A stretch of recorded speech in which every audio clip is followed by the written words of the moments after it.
x-ray was taken, it would be transferred onto this computer. Then we would check the quality of the image.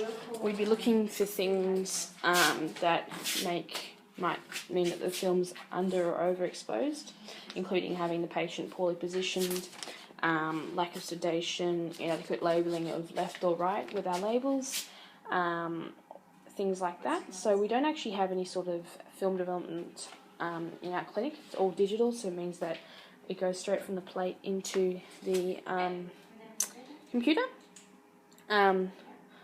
It is easier to fix poor positioning, inadequate labelling, things like that with a digital x-raying, but it's better if we don't. So that's when our restraining comes into effect. Like, it's helpful.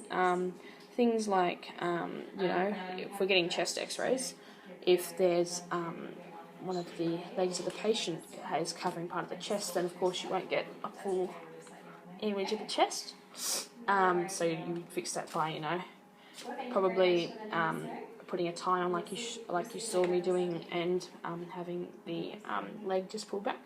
Also things like the patients wagging their tails to say that they're not sedated. That can also affect x-raying. Inaccurate calculations of KVP and MAS, collimation borders, too much, so that you can't actually get a focused image of what you're actually trying to x-ray, and things like that. So you'd make relevant adjustments to those things, such as checking your collimation borders, checking where your primary beam is, checking your MAS and KVP, by calculating and making sure you're measuring the thickest area that you're x-raying, checking that also, that it's the correct position for what you're trying to x-ray for, especially if you're looking for a particular problem.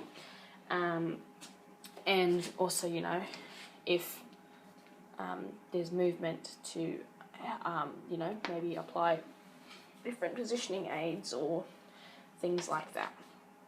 Thank you.